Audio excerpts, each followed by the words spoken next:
안녕하세요. 2륜차 타는 한의사 출발합니다.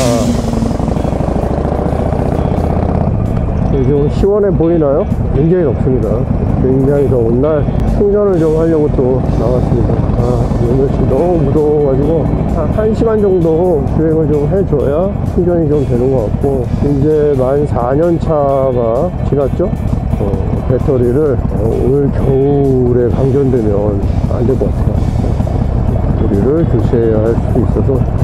오늘의 주제는 바이크를 입문할 때 입문용 바이크를 거쳐야 하느냐, 이 주제를 한번 다뤄보도록 하겠습니다.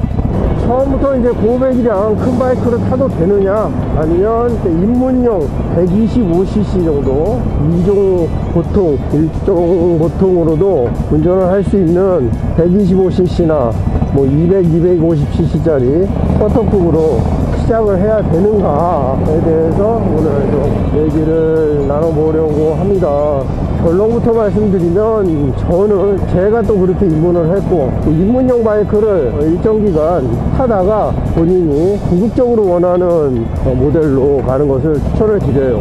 저도 그렇게 했고 그렇게 하는 것을 추천을 드립니다. 왜 그러냐면, 누구나 겪는 과정이 있어요. 누구나 겪는 과정. 바이크라는 것이 움직이고 있을 때는 이 단속 때문에 넘어질 위험이 적습니다. 슬립을 할 수는 있을지언정 달리는 과정에서는 넘어질 일이 적어요. 근데 저속으로 가다가 멈췄을 때, 이럴 때 항상 넘어지기가 쉽습니다. 제꿍이라고 해요. 제꿍. 누구나 겪습니다. 뭐 정확한 통계가 있는 건 아닙니다만은, 제꿍을 겪지 않는 사람이 몇 있을까요? 베테랑들도 어떤 상황에서는 제꿍을 겪으니까요. 바이크를 다루는, 이렇게 핸들만 꺾지 않고 누른다 그러죠. 카운터 스티어링, 이런 거를 몸에 익히고 나서 궁극적으로 원하는 그런 바이크로 기초하는 것을 추천드리는 거예요. 기초적인 바이크 다루는 법들을 익히고 나서. 이 매뉴얼 바이크들은요, 이 언덕 출발이라든지 기어 변속 이런 것들이 익숙해져야 해요. 익숙해져야 해요. 그러지 않으면 좀 위험한 상황이 올 수 있다. 매뉴얼 바이크에 좀 익숙해질 동안 입문용 바이크가 필요하지 않은가, 이런 생각을 합니다. 자, 지금까지 말씀드린 거를 한 3가지 정도로 정리를 해보면, 제꿍에 대한 거 우선, 그 다음에 두 번째는 바이크를 기울이는, 다루는 기술, 세 번째는 매뉴얼 변속기에 대한 숙달, 이런 정도에서 크게 입문용 바이크를 좀 운전을 해보고, 고배기도 옮겨갈 필요가 있지 않냐, 그리고 이 속도를 제어할 수 있는 기술, 이 바이크들이 성능이 너무 좋아요. 요새 기술이 많이 발달해가지고 느리게 가는 바이크가 없거든요. 그러니까 초보인데 빠르게 움직이는 바이크를 능숙히 다루기가 어렵습니다. 바추메라는 네이버 카페가 있죠. 거기서 뭐 여러가지 의견도 나누고 정보도 하는데, 아주 어린 학생이었던 걸로 기억이 나는데, 21~22살, 나 바이크를 뭘 사고 싶다, 가장 이제 성능 좋은 걸로 첫 방에 가고 싶다 라고 했죠. 근데 많은 분들이 말렸는데, 그 학생이 왜 가장 고성능인 바이크로 입문을 하게 됐냐면, 이번에는 부모님이 도와주실 거기 때문에 이 기회에 제일 비싼 거를 사고 싶다. 일부 이제 말리는 사람도 있고, 어차피 갈 거니까 하라는 사람도 있고, 이 친구가 고성능 바이크를 뭐 배송 온 거를 기억하고 있던 배송 기사분이 이 친구 잘못된 것 같다, 이런 글이 올라왔어요. 안타깝죠. 처음 바이크 사면 되게 기분 좋죠. 그래서 막 땡겨보고 싶겠죠.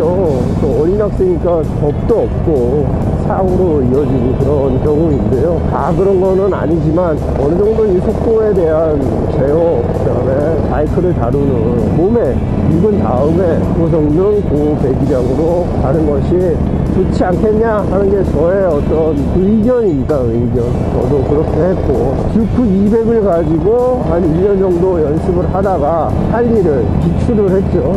기출을 하고 그 듀크 200을 390으로 업그레이드를 해서 지금 2대를 운영하고 있습니다. 듀크 390과 아이언 883. 두 개가 주는 또 각각의 즐거움이 있기 때문에 번갈아서 타고 있죠. 가벼운 바이크로 바이크를 입문하는 것이 권장할 만하다.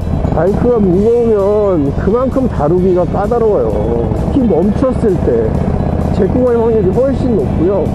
좁은 데서 이 바이크를 이제 돌려야 할 때, 주차장이나 이런 데서 끌고 옮겨야 된다 할 때도 요령을 가벼운 바이크로, 배기량이 작은 것 뿐만 아니라 바이크의 중량 자체가 가벼운 것을 가지고 여러 가지 다루는 법을 체득하고 판단을 할 수 있도록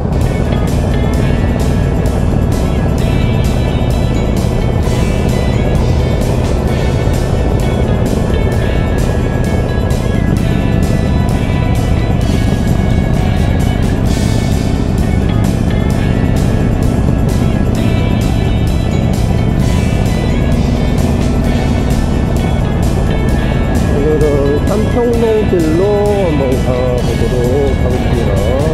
삼청동길로. 이야, 멋지구나. 역시. 아, 오늘 또 이쪽 길로 오기를 잘했네요. 남산타워 그룹이. 자, 아우, 멋져.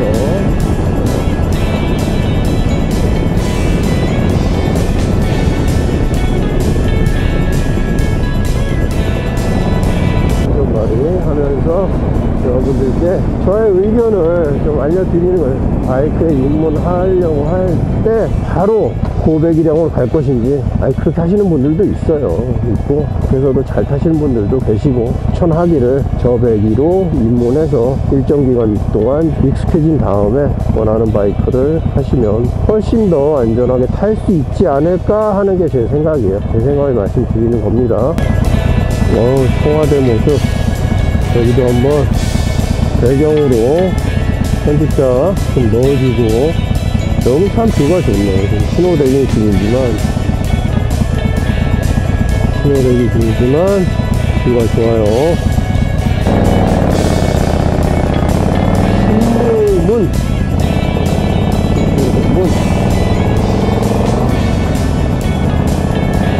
여기 차가 많네.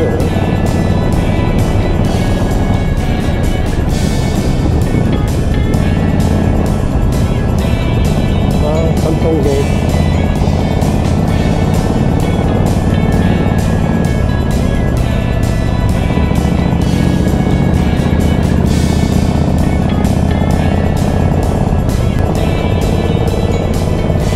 삼청동길, 삼청터널. 자, 이번 여름 휴가는 어찌저찌해서 동경에 가게 됐어요. 도쿄, 여기저기 제주, 강원 얘기를 하다가 마땅치도 않고, 코로나 때 한 번도 못 나갔거든요. 갑자기였죠. 갑자기 얼마 전에. 그래서 거기에 있는 뭐 관광도 하는데 반나절 정도는 바이크샵에 한번 가보려고 해요. 바이크 용품점. 그냥 우리랑 그 규모가 다르다고 하더라고요. 그걸 한번 확인해보러 바이크 용품 전문점에 가보려고 합니다. 어떻게 뭐 검색을 하다 보니까 두 개의 그 매장이 도보로 한 20분, 2km 정도 거리에 두 개의 매장이 같이 있는 곳이 있어서 거기 한번 가보려고 합니다. 이것도 여유가 되면 혼다 바이크 전시장이 도쿄 중심부에 있대요. 신주쿠. 그것도 한번 담아보고, 시간이 되면 그 모습을 좀 유튜브에 담아보려고 합니다.